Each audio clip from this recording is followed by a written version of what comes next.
Hello everyone, welcome back to another Shadowverse video.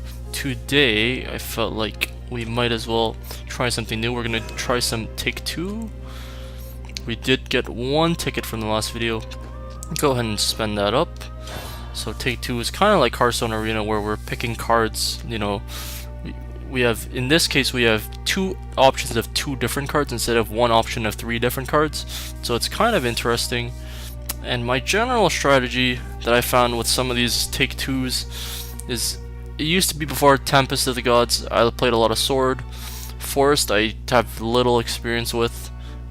And then now it seems like Shadow, you know, Shadow mid-range, Shadow aggro, Shadow has really good cards, and well, they do, and in terms of Take-Two, they generally do.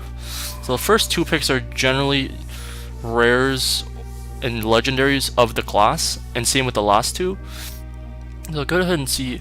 I never played Shadow Reaper, but I don't think it's that good. Immortal Thane I feel like is really powerful. Same with Lord of the Flies, it can create a lot of value for 7 mana. So generally what I would say, a lot of people say it, try to go for, you know, two good cards versus a bad card and a really good card. And with using that philosophy, I think the Ceridwen is actually pretty good here. Even though I think Immortal Thane is the best card, I think this pile on the right side is going to be overall better, so we'll go ahead and go with that. Now, I'm not amazing at Take-Two, but, you know, we try to like dabble in here and there and, you know, have some fun every once in a while. And I think Prince Catacomb Orthrus are pretty good here. Bone Chimera is really nice, but the Grave Desecration, not that good for a 2-drop. What is this, Rise of the Dead? I feel like even though these are kind of awkward, the Andrus with a 9-drop, go ahead and pick that up. With the Duller Blade Warrior is pretty good if you could just sacrifice a skeleton. Seeming to be a little heavy here on the expensive side. So this is an interesting one. So Death Chaser is, it's a 3-mana 2/3, which is fine. Call the Void is a solid removal spell. You know, Deathbrand I feel like is pretty good as well. But 2-drops are very important in my opinion in the Take-Two format, and so I'm gonna go with the one with the 2-drop. And you know, Dark Conjurer is a pretty good 2-drop to have. So we'll go ahead here, fill out the curve a little. The most powerful card, and probably the most powerful bronze level card in my opinion in the Take-Two format. Zombie Party is just so good. If you need to deal with the card early, it deals 3, and then in the late game it's just a super solid card. Take as many zombie parties as we can get. In this case, I don't really like Spellbook Decryption that much, even though I really like the Unica. Angel of the Word is pretty good. Same with Axe Fighter. Axe Fighter, you know, it can become an enhanced 6 for 5/6 in the late game is pretty powerful. So I'm gonna go there. So Commander of Destruction. We do have a bunch of later game cards here, and if we go ahead and choose a zombie party, it's kind of a later game deck. I feel like it's just always zombie party. This is an interesting one. So Saha Kill is not very good because we're not going to have too many neutral cards. I've never played Ariet Soothing Harpist, though she could be okay. I think I'm just going to go over here, Uriel and Archangel. Archangel Reign is actually pretty good in Shadowcraft. I had it in one of the drafts that I did, and sometimes, you know, if you have enough Bone Chimeras, you just keep getting skeletons, and this turns out to be, you know, 8 mana 5/5, evolve 3 skeletons as well. It can be a nice burst of 6 there, and you know, Uriel is 4 mana 3/3, not very good, but if we do get an amulet somewhere along the line, even though they're not that good in Shadow, it will be a pretty good card. So I really think that I really want the Bone Chimera and the Lurching Corpse here, but Underworld Watchman Kawi is just such a powerful card. And even the Necro Assassin, looking at our deck, is not too good because we don't have too many things to sacrifice, but we'll try and get something. But the Underworld Watchman is such a powerful card.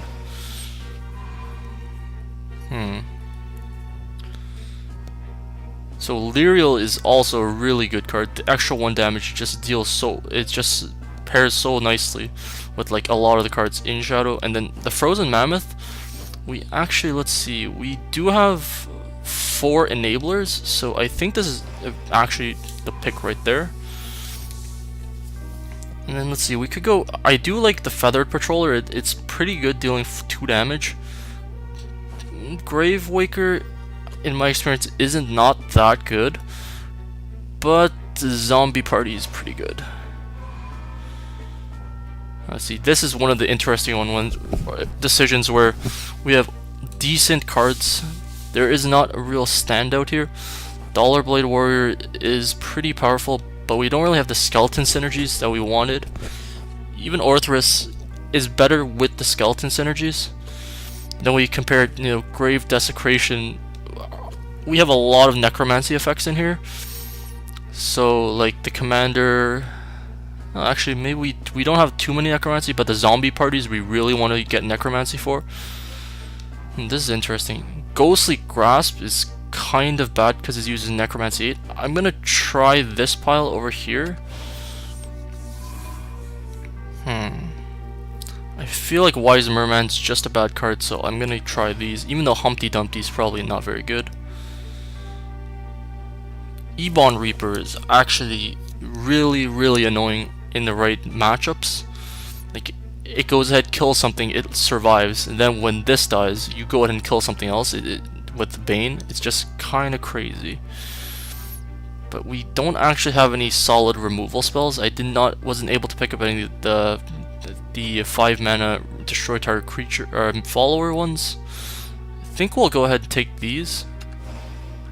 Then our last pick is also going to be 2 rares or legendaries, and then, you know, Spirit Cycle is not very good. We're gonna have to go pick up Serdwin and Immortal Thane, and honestly, our deck, I would say, is not that great. There's a lot of early game, and the zombie parties can carry us, but there isn't like any like Windmill Slam, like amazing. Some of my drafts can pick up like a Bahamut, Israfil. We got an Archangel Reina and a Uriel, not the best ones. I did not pick up any Bone Chimeras, which would pair really well with the Catacomb, because you can go 3, trade in, like if I could play 2-drop into Bone Chimera, trade in the Bone Chimera into Prince Catacomb on turn 4, you're looking at 4 mana, 4/4 with a Prince Catacomb.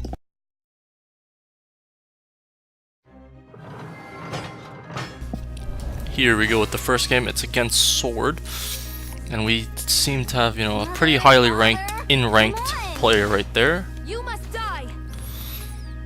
So I don't think we want to keep any of the cards in this hand. Want to see some of our 2-drops, which we do not. Interesting. Andrus is probably the worst run deck. So interesting, I think we had 9 2-drops, or 8. 3 of them were Zombie Party. So if I was playing, you know, playing second, they would act as my 2-drop. But in this case, I only have, you know, 5 or 6 actual 2-drops, because I can't play it if I'm playing first, because there's nothing to remove.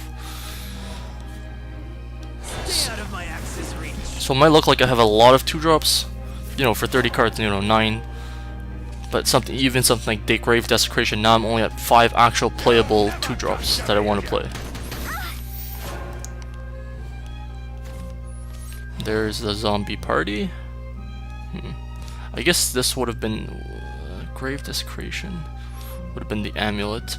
Definitely gonna trade in here somewhere. I think I'm just gonna play the Uriel.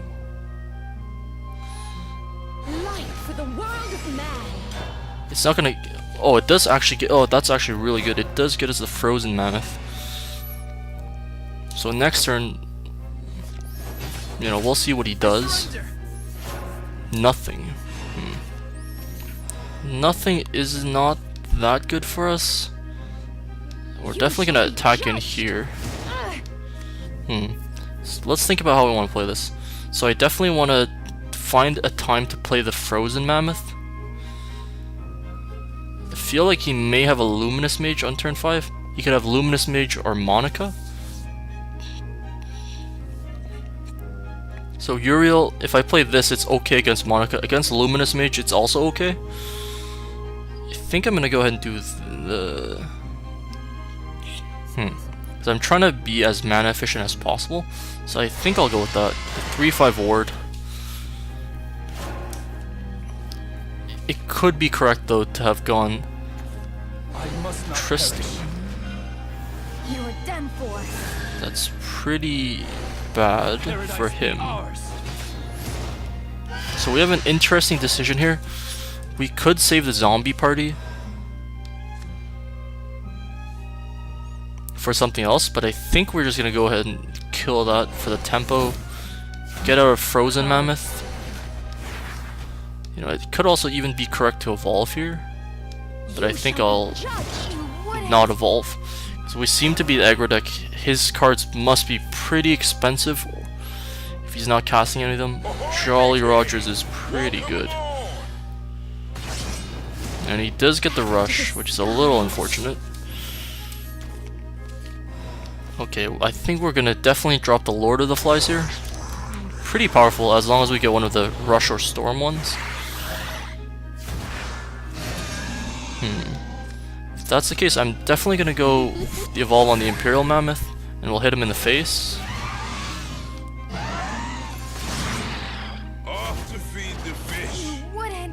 This is pretty good. At 7 mana, he does not have access to Fangblade Slayer, and I don't know if he really has a way to deal with this board. But we'll go ahead and do that. I think I'm gonna not use the evolve next turn unless I'm trying to really push damage. The Ceradwins are really powerful. Whole Souled Swing is pretty good if he gets Monica, which he's evolving. So if he does that plus like, ooh, that's pretty good. It's a little unfortunate. Would have liked to have dropped Prince Catacomb on them there. I think if we just drop the Ceradwin, no evolve. I wonder if I want to evolve here. I think I go ahead and actually evolve it. Even though I don't get the value right away. If I evolve it there, I'm gonna get the Imperial Mammoth or the Lord of the Flies. Unfortunately, it is the Lord of the Flies. Maybe that was not too well played. Hopefully the Grave Desecration can save us here. It's gonna be able to produce Alexander. That's pretty bad. But the Andrus Gaining Storm should be pretty good. Which it is what we are gonna play. Go ahead and drop the Andrus here. We'll see if we can deal with that. My hand is really resilient, and we're playing against Sword. So, Fangblade Slayer. That's actually not too bad. The Wise Merman's a little annoying. That is gonna give us shadows though. No? Huh. Not the play.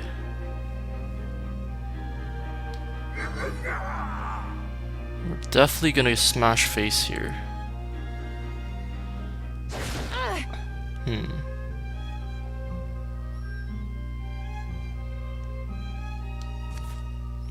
I think I like the idea of going Axe Fighter and then Prince Catacomb.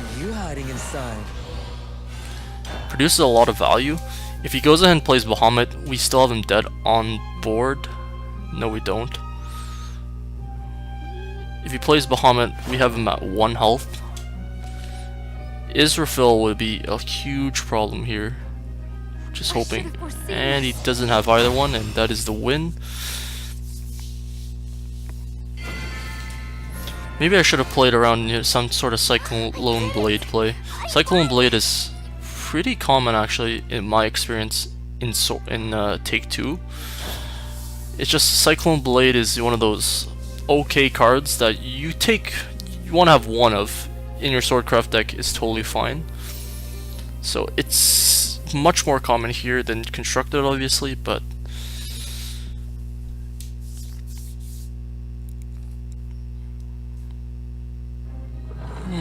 back with that Runecraft background.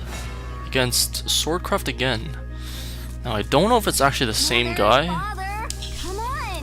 He did show off the ranking there. Gonna get rid of Grave Desecration. More of a late to mid to late game card. Ceridwen. I like this more in the late game. If we're at even, it could be pretty good. Orthrus I think is pretty powerful, and we're playing second, so I'm gonna try and get some 2 and 3 drops. Of course, nope. Good thing we're playing second. We'll get that extra to try and get some 2 and 3 drops. The Orthrus with them is super powerful. If we can get ahead on the board, or be at even. Nope, no 2 or 3 drops. Fortunately, this could be difficult. I'm on my way, princess. Looking for the 2 drop. Nope. This could be one of those games. If he plays a 3 drop here, ooh, Kai'Sa's pretty good here. Really need like an axe fighter or something. Ooh, this could be problematic. So that's how it's done. Yeah, certainly is. What? You're mean. Not the luckiest here. It looks like the Humpty Dumpty, if we would have got that last turn, is gonna be actually pretty useful here. It's gonna clear off his board. We're still in a horrible position here, but Excellent work. thank you. Was pretty excellent play, if I do say so myself, but not really. We may have to go Ceridwen for no value. It'll bring back the Humpty Dumpty. I think I'm gonna go ahead and I need to get some sort of board going. It's you I want. Want to play? The problem with this play is really bad against Monica, I'm gonna borrow this. but Mine for the taking. knowing my luck, it could just be Monica. But if he doesn't do anything insane, because on 6 mana, Otohime is also a possibility. He hasn't slammed it down, so maybe it's on Monica.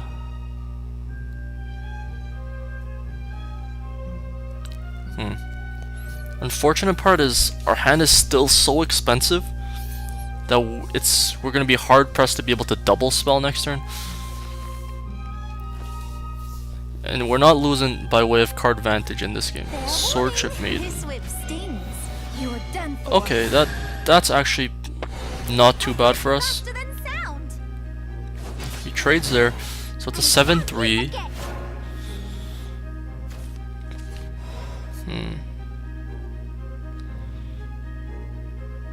I think we'll just go ahead and trade in.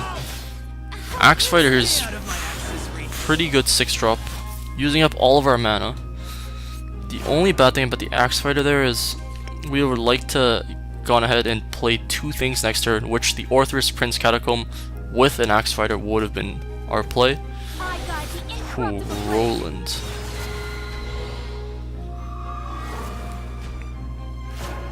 That's an interesting one. Okay, that's actually not too bad.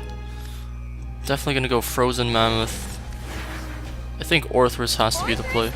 Roland, so it can't take more than 4 at a time. We'll go ahead and do that. This blade is yours. Looking at the board right now, we're actually, we're doing pretty well. We have a board, and we have equal evolve. He does have, I am at 14, and he has been pretty passive with his evolves. So there's always, the chance with the Albert be pretty bad. Albert Evolve does deal 10 damage to the face, which is generally pretty bad. So this is interesting. I think it's correct to go here. So when I play Archangel Arena, it should trigger the Frozen Mammoth. I'm gonna be able to evolve. I'll show you. my followers.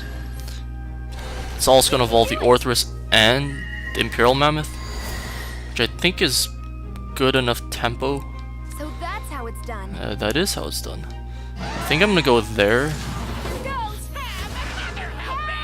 I'm a little scared of the Albert, so I'm just going to trade off. And generally with Sword, they're going to have some pump abilities, so if you can get rid of the 1/1s, it could be pretty useful. I put the 2 damage on the Imperial Mammoth, because if he does, well, doesn't sound too good if he's saying excellent work. Hamsa. That's interesting. It is an 8-2. Ooh. There's the Cyclone Blade. That's pretty unfortunate.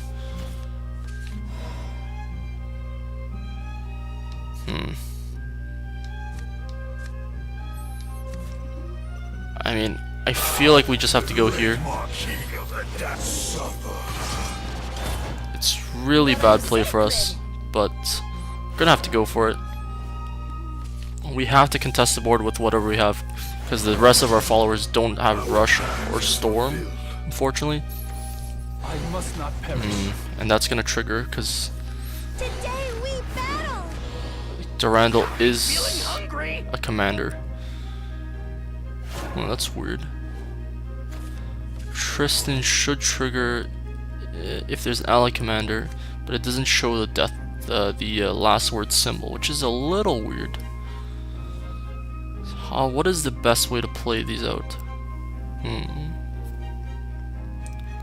Let me play Dollar Blade. Show me your soul up close. Grave Desecration here is actually not too bad. We'll go ahead and play Grave Desecration. Next turn we do have 2 5-drops, but we're really far behind it. We're gonna need something really good to come back from this. I'm the guy, you know, you can't really play around Hamsa Cyclone Blade. That would have been one of the only cases. Actually, it doesn't even matter, because the Imperial Mammoth was an 8-9. Gawain. Jeez. This guy's hands and game has been insane.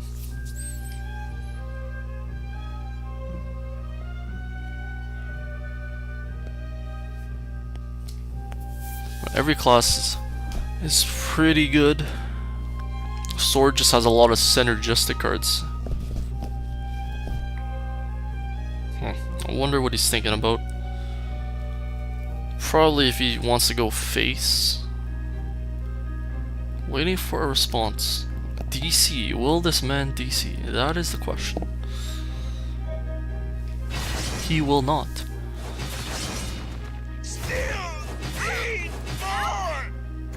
Probably means a loss. There's no way for me to come back from this, I don't think. Was zombie party. It's definitely a start. I don't even know if I want to cast a zombie. I think I have to go ahead and cast a zombie party. Twilight. One of the more powerful cards here. I'm gonna go ahead and trade with the goblin. Although I could be dead if I do that. You could have easily 5 damage from the hand. I think the 1 damage is insignificant. And it's just like, I need a little bit of advantage. Yep. And that's gonna be the loss. This guy had a pretty insane deck. My draw was pretty pathetic. It won't be long now. I would have liked to have found out if the Tristan actually triggered. Because you can see Durandal is actually a commander. So, should have a last words thing right there. Unfortunately, we did get the loss there. That guy's deck was pretty good, I would say. And my draw overall wasn't that good. So if we can go, when we were talking about 2-drops, so we actually have 8 2-drops. 1, 2, 3, 4. Only 4 of them are actually, you know, playable on turn 2 if we play first. So it's kind of like a 4, you know, 5 2-drops actually. I mean, with the mulligans, we should probably still get at least 1, but we will see how it goes. I think I just drew all the mid game cards that game in the early game, and I don't even know if we had a good draw, if we would be able to beat him. So if we're looking there, this guy's, you know, the ranking there was like green. Come on. Pretty basic player. Maybe a new player, you know, seeing that you know, there's so many free packs to earn, and you know, switching here to Shadowverse. Always like to see new players, both to see the game grow and, you know, generally speaking, it's gonna be easier win. You know, they don't necessarily make the best plays, but you know, you never know. If they come from another different card game, you know, because you know, we're playing to win. We're not playing to have fun and take two. Sometimes, but he plays a Spartoy Sergeant as well. So since I have the Axe Fighter, I'm not going to go ahead and trade. And generally, you know, the person plays first not going to be trading because they're going to be trying to push the face, and the other guy is going to be trying to, you know, defend. And if I start attacking you first, then well, obviously I'm going to be winning the war there. That's pretty bad. I actually like trading here. I was looking at my hand, it's really late game focused. The thing with this is it makes his 4 mana play, he doesn't get to evolve it, though that is a really good one for him to get. I am just gonna go for the Grave Waker. It does evolve to 5/5 right there. This is, Grave Waker is a pretty good one, I would say, to bring back with Ceridwen. Especially if we can get something good going. Oh, Ghostly Grasp. I definitely did not play around the Ghostly Grasp there. Voice of Resentment is pretty good. Go for the Ceridwen here. You know, it's not the greatest one. Unfortunately, it's 4 health, which is killed by the Death Brand. Axe Fighter. If he evolves, yeah, that's pretty bad. I'm gonna knock you out of this world.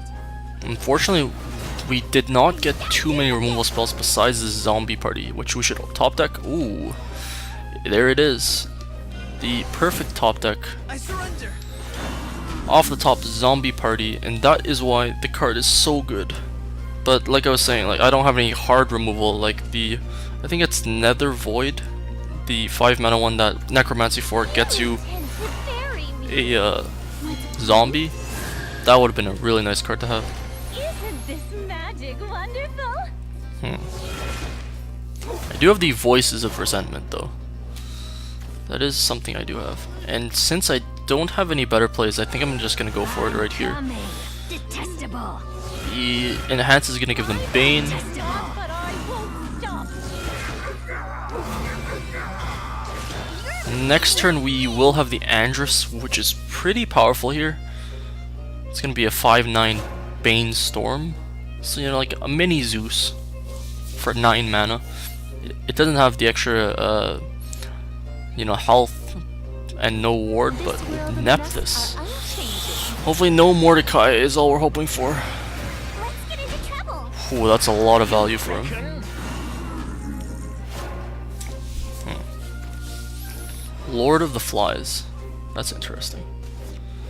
So I'm thinking at 9 mana, Israfil is pretty bad if he has it. Otherwise, in Shadowcraft, Nephthys, you know, Mordecai are probably the more notable cards that he could have. If I just go Andrus, I think I go Andrus here. I'm gonna go ahead and summon the Imperial Mammoth. So I have 9 on board. If I evolve, I get 2. I don't know if this is the correct play, but I think, you know, Want to play? I think I would just want to go face. Pathetic creature. Turn to ice. Suffer. He doesn't really have any amazing way to clear the entire board, like, without losing a significant portion of his board, that is. We do have a potential, if the Lord of the Flies gets the 2/3 Storm Drain, we actually have the kill with Angel of the Word if he doesn't gain any life. So as long as one of our zombies survives also, we will get the 1 damage to his face with the Angel of the Word. So I think that's the correct play. We can't always be removing cards. The cards in our hand aren't necessarily that powerful, and if he has a bunch of good late game cards, we won't be able to match him in terms of value. So interesting, evolving the Neptus. And fear me. I think that's good for us. Oh, Eachtor. Eachtor is a bit of a problem. Is that lethal? You're mean. You're I guess that was the problem. Yeah, no, Eachtor is one of the more frustrating cards for me to play against. I just, you know, Eachtor's such a frustrating card to play against. It's so powerful, and when you're playing Shadowcraft, you know, our draft doesn't have anything close to that power level. It just 7 mana summon a full board, give them all rush. I think even if he gave +1/+0, the card would be insane, but the fact that it gives +2/+0 is kinda bonkers. Probably should have played around Eachtor there, but I mean, it is possible to get, but like, you don't always expect your opponent to get the Eachtor, do you? Mother, father. So our best chance is the 3/2. I do think this deck is probably good enough to get the 3/2. And we do have a decent draw here, actually. You know, with the 2-drop into 3-drop, an Orthrus here would be pretty powerful. First time against Dragon this draft. Dragon, I feel, is actually pretty powerful as well. They have a decent amount of, you know, early game with the 2-drops and such, and then their late game, you know, their late game followers are just super powerful. It's if they can get to the late game, and I guess if they draft. This guy's taking a while. Is he thinking of playing like an Ivory Dragon or something?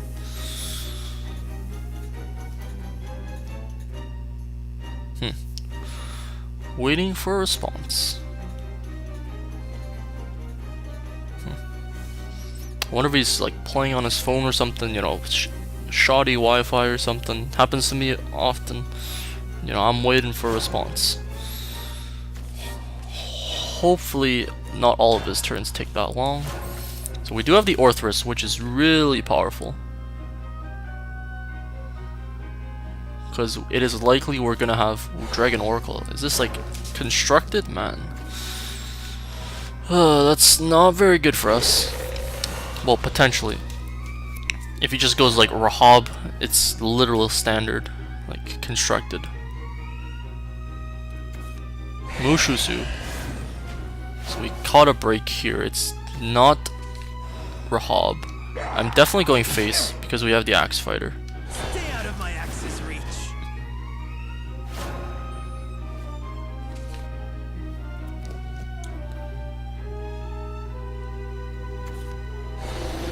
Huh. That's kind of an issue for us.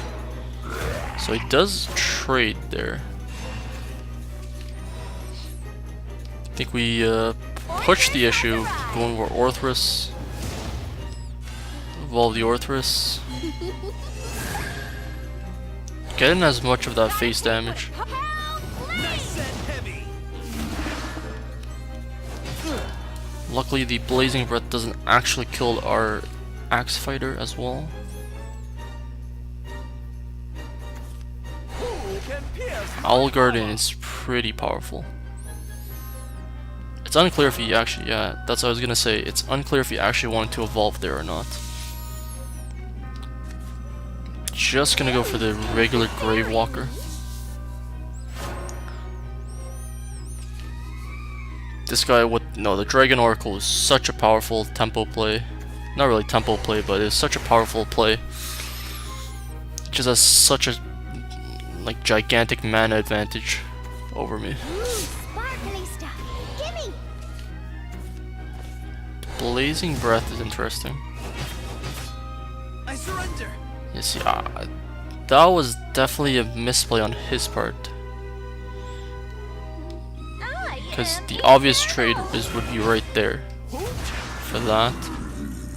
I think I need to go for the power play here. We're gonna go Frozen Mammoth into Axe Fighter. Next turn we'll be able to Lord of the Flies.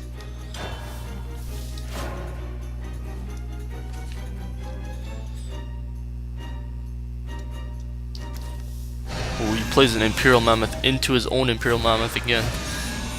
It's kinda bad for us. We're gonna have to get a little lucky with the Lord of the Flies here. Immortal Thane. Is that better? If Immortal Thane was a 5/4 and could evolve and trade into the Mammoth, I think be better, but otherwise... maybe it's just better. It's definitely a less risky option. I think I'm actually gonna go for the Immortal Thane here. It's gonna turn that into 6/7. He's gonna have to do some trading on his part. This is super bad against an Israfil, but haven't seen them at all. So you know, today, but a decent amount of people actually do get Israfil. Pretty common legendaries for neutral. Lightning Blast. That's interesting. So he chooses to Lightning Blast the 8/3 Mammoth. And he's going face, which is really interesting. Ooh, Prince Catacomb value. I'm trying to think. So I have 6. Ooh, that's actually lethal on board. I'll show you. Brothers, I shall Nice and heavy. nothing to fear. Not too bad there. You're a solid fighter. Quick and easy there.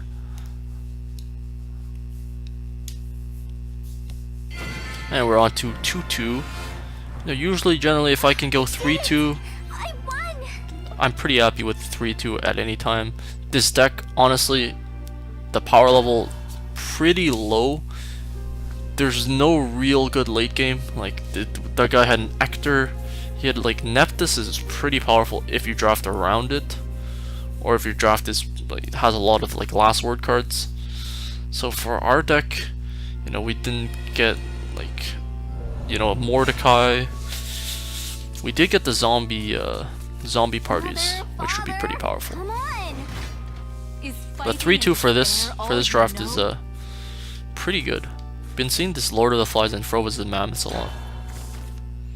Which is good. Ooh, this is a nice 2/3/4 against Haven, which is probably one of my like less favorite matchup, just because the banish effect takes away our last words effects, and you know, Haven just has random banishes throughout their deck. It's just like the style of gameplay that the class has. Ooh, Beast Calaria for him is probably his best 2-drop in the deck. Zombie Party is pretty good here. Death Chaser. Fascinates us all. So whenever another follower evolves, gain 2 shadows, it's actually pretty good. Ooh, and he also even has the Holo Dogma. That's kind of unfortunate.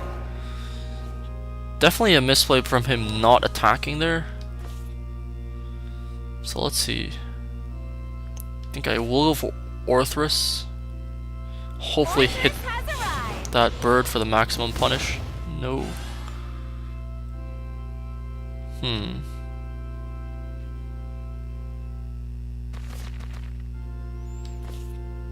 I think it's fine actually. just to go face. No! One of the problems I think I have is, you know, sometimes there's just so many cards you could play around. Like Priest of the Cudgel here is insane. Veteran Tamer is pretty good too. But like, You're done for. sometimes, you know, if I don't know what to do, face is Short little kitty. can't be that bad of a place to go.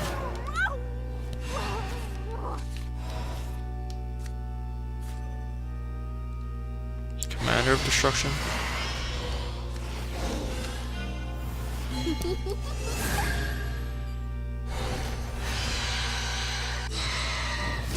I do like the 7/4 stats here. Not removed by Priest of the Cudgel. There's no really easy way to remove this without using an evolution point.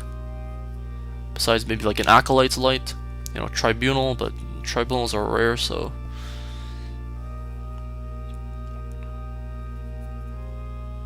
And you know, it is a relevant threat. Bow to the gourmet. Ooh, that's pretty good for him actually. Shapely and succulent. The real battle begins. Like it's good for him, for me, that he doesn't have like a really good board, but he didn't really have to expend that many resources, which is, I wish he did. The play is just Uriel, not a very strong turn here. Maybe Grave Desecration, that's pretty nice. Just want to be, you know, expending the cards in my hand as mana efficiently as possible. Unfortunately, he does get the Tiger there. He definitely has card advantage.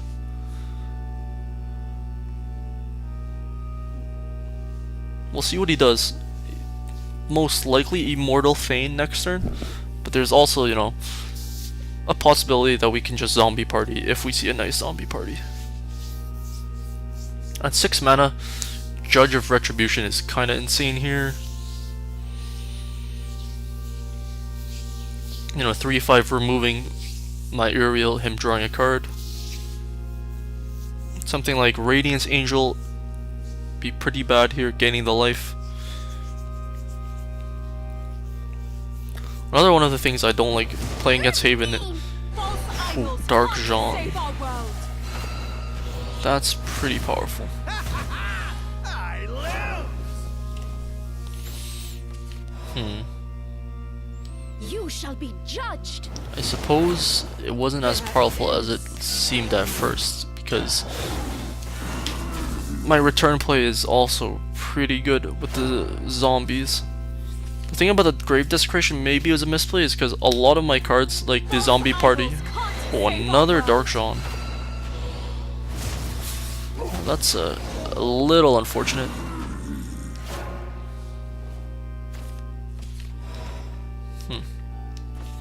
Oh, we'll see if he has the 3rd Dark Jean.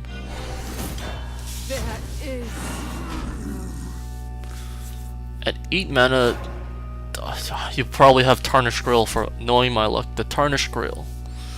The 8 mana, it's going to be able to deal 2 damage to all followers. In this case, is pretty good for him. Oh, Forbidden Ritual. Ancient Lion Spirit. Let us conclude. So although it's pretty bad that he gets to blow up all my things, he does waste his last evolve point on that. Archangel Reina.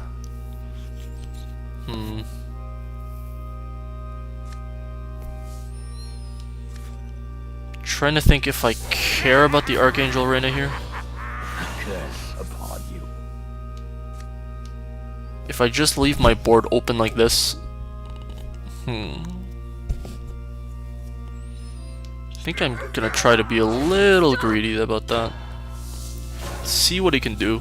He's gonna kill off, you know, a couple of things on the board.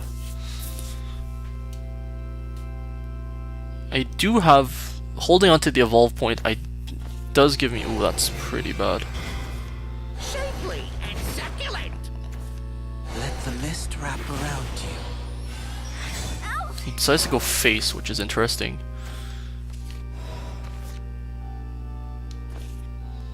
It is gonna go ahead and I've come to help. be good that we did save the Archangel. Right? Because This is gonna evolve the rest of our followers and actually give us lethal here. Archangel Arena is an interesting card. There's nothing to fear. That is lethal. Envy you. So maybe in Shadowverse, take 2, it's correct, you know, not go too much face. Even if it does set you up for the win next turn. I won. Well, we're gonna go ahead and do that. Might as well check out our rewards, maybe 70, 80 rupees, and then a pack. 60 maybe. So, yeah, only 60 unfortunately. And that was the end of the arena run for there. Unfortunately, didn't get too many good rares or legendaries on the top end, but we did get the zombie parties, which did carry us definitely in some of those games. Go ahead and open this pack, see what we get. One standard pack.